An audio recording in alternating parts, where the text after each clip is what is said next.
So this picture is the best way that I could describe Return of the King. So in case this is your first time clicking onto one of these videos, I am a huge Lord of the Rings fan, but I've never read the books. I've seen the movies a lot, I've seen the extended editions, I've even cosplayed and met some of the characters, but I wanted to do a reaction series kind of thing to the books because I've never read them before, and just things that I find, very interesting about the books, or just things that I didn't know before. This is my copy of Return of the King.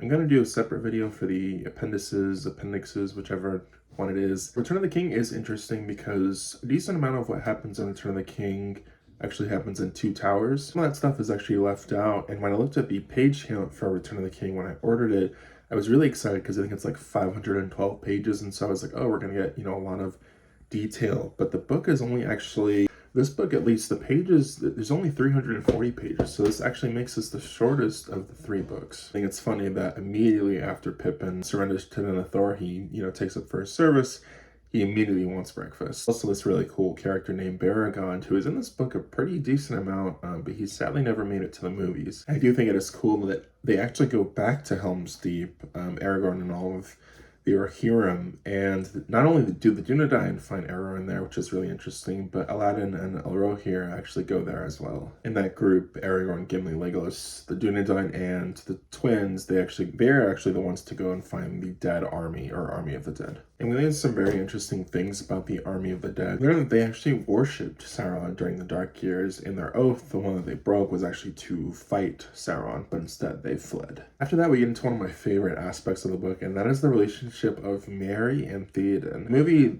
it's not really existent there. In this, it's so much deeper. Theoden, as a character, I do feel like he is a lot more inviting and welcoming in the book, and he's like that with Merry a lot too. He's genuinely interested in talking to Merry and learning different things about him and learning different things about hobbits and different things like that. We kind of get to one of my problems with this book, and that's the Wild Men chapter. Looking back on it, I feel like this one was I feel like it wasn't really super needed. I feel like it kind of halts the progress or the pacing of it. To then get to the Battle of Pelennor Fields. Theoden gives a great speech like he does in the movie. I would argue that the movie actually improved on it. We also eventually get to Theoden's death, and I feel like his death is just so much more sad than it is in the movies. He actually does not know that Eowyn is there, and as he's dying, he actually wants to talk to Eowyn, but he doesn't know that she's like right next to him, like she's really close to him. We continue through the battle a lot more. The part I actually really enjoyed, and I wish this was brought to screen, is that after Theoden dies, Aemir takes over, and so him and the rest of the Rohirrim, they see the pirate ships, and they're kind of getting ready to fight them, but then they see Aragorn, Legolas, and Gimli and the rest of them, and they actually get really excited and start cheering. And I wish that would have been brought to screen, and we get more of that bromance between Aragorn and Aemir. Always love to see it. One thing I was surprised about was that Gothmog is not actually really in this really at all. I think he's in it for just a sentence or two.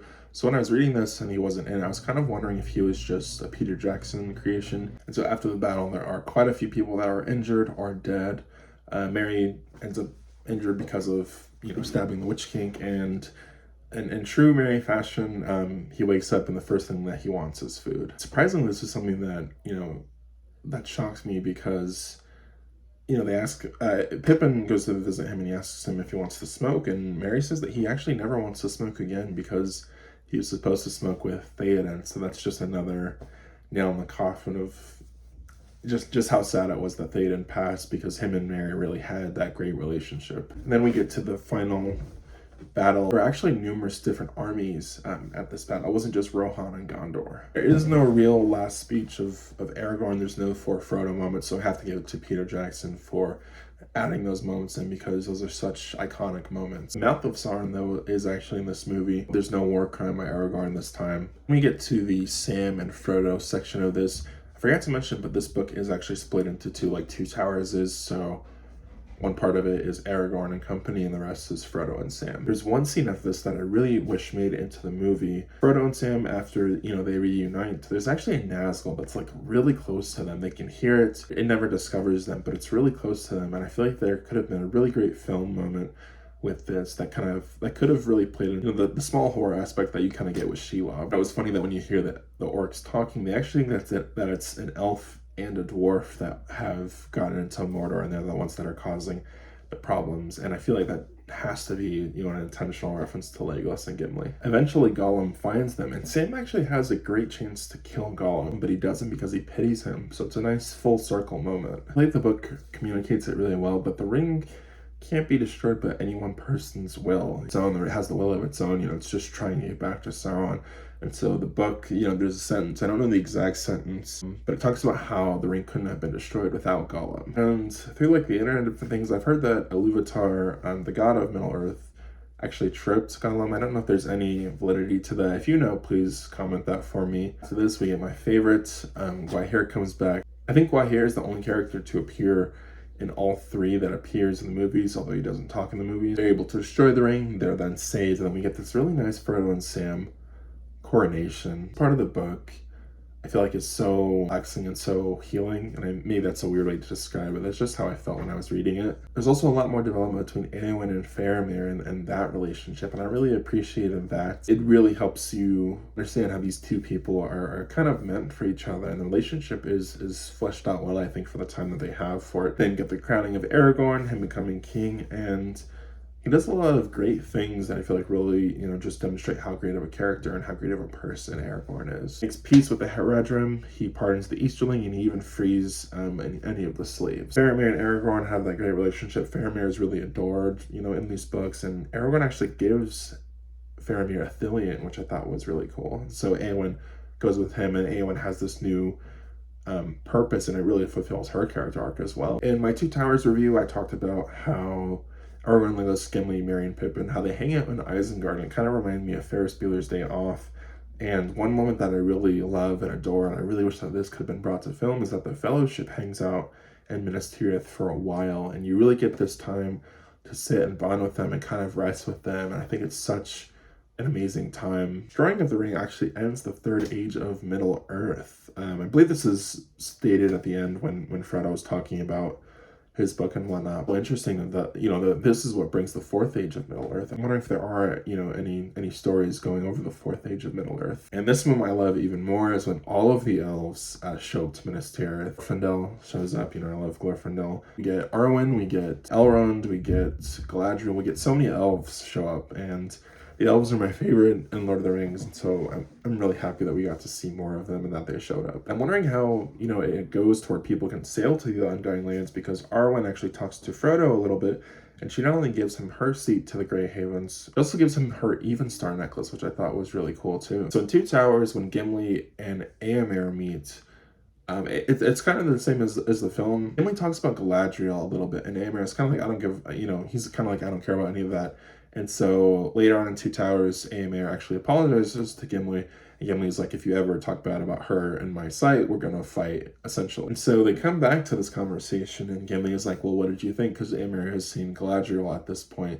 And Éomer is like, well, I don't agree. He brings up another elf, I'm pretty sure it's Arwen that he brings up, and Gimli is like, okay. Because Gimli was gonna get his axe before, so I thought that was kind of funny. And it's just this elf and this dwarf talking about elvish women and their love of elvish women, so I thought that was interesting. I know that people have kind of criticized Return of the King for having, you know, such a long ending for everything. I think the amount of time for the endings in Return of the King, I think it's like 45 minutes or something like that. This book, you really get an ending for every character, most characters, but you really get an ending for everything, and it really just drives home that this is a finale for all of them. And with the elves going to Minas Tirith, the elves actually ride with the Fellowship. The Fellowship rides to Rohan to actually bury Theoden, and I really liked this a lot. And we truly get a good send-off for Theoden, and I really appreciated that. And you get to see a little bit more of Rohan too. And this is when things kind of start to break off with the Fellowship, and it's really sad. Legolas and Gimli actually go to Fangorn and the Glittering Caves, which I thought was really nice. And Isengard kind of gets turned into a garden. And Gimli says one of the saddest things, and I feel like it's so real to real life if you've ever been, you know, in a group for school or for work, and you know, people leave, and it feels like, you know, this really tight-knit group, and then you kind of have this realization that, you know, you may meet these people again, but you'll never all be in the same place at the same time. I think that's a testament to how great the writing is in this, that even if it's in another world with people of, you know, completely different, you know, races and species, that's something that's so human, that's something that so many people can relate to. And before they depart, Merry, Pippin, and Treebeard, they actually drink Entwash before saying goodbye to each other. And I've never cried in a book. There's never been a book that's really gotten those emotions out of me. Honestly, the first time that I actually did was the breaking of the Fellowship, Treebeard saying goodbye to Merry and Pippin. And there's something that Pippin says that's really, really sad to me. And what Pippin says is, I wish we could have a stone we could see all our friends in. It's kind of where it just kind of hits you. Such a sad thing that this group, even though they went through, they'll never all be in the exact same place again. And so this is when the Fellowship starts to break up. We get a lot of talks of people, meeting up again. Aragorn actually talks about visiting the Shire. The four hobbits depart. They decide that they really want to go back to the Shire. And I really love that they actually go back to Rivendell and they spend some time there. You get a little bit more time with Elrond too. And with all of these goodbyes, you say goodbye to the elves, you say goodbye to Aragorn, you say goodbye to Treebeard and all these different people. This is where we get into another thing that I really don't like about this book. I don't know if this is a controversial take, but I really do not like the Scouring of the Shire. And when I got this book, I kind of will skim through. I'll kind of like just flip to a random page and kind of read like a sentence or two. I saw the Scouring of the Shire in the contents, like the index, and I was really excited for it. But reading it, I feel like this drags this book down, honestly. Not to be dramatic, but, by the time of saying goodbye to the Fellowship, you're really in mourning, you're really in mourning these great friendships that you've spent so long with these characters with. And I feel like the logical, conclusion would be to just continue with that.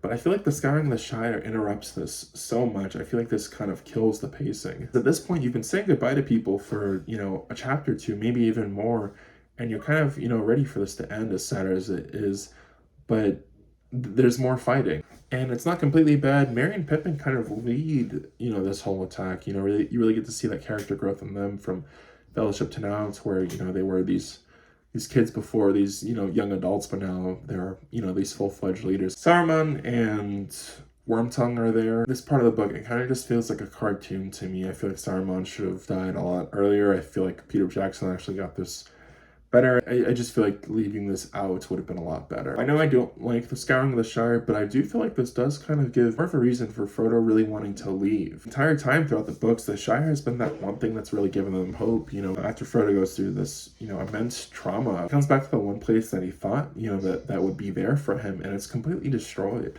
I feel like this does give more, reason for Frodo really wanting to leave Middle-earth, because everything that he's loved and it has really gone bad, and things are better now, obviously, but the one place that he loved and adored and was trying to get back to has been destroyed by this war. And so I do get it. So I don't think the Scouring of the Shire is all bad. I do just feel like it does really kill that pacing. One thing that's really cool is that the Sackville-Baggins feud is actually ended. So we finally get to the ending of the book. Sam and Frodo, they travel to go meet Gandalf, and Merry and Pippin are there. Of course, they sneak up at the very end. But we get this goodbye with them, and I think that the movie does a great job of showing just how sad it is. This book does a great job of that as well. It ends with Sam saying, "Well, I'm back." One thing I appreciated is I watched the movie right after this, and he says that as well. So that is the ending of Return of the King.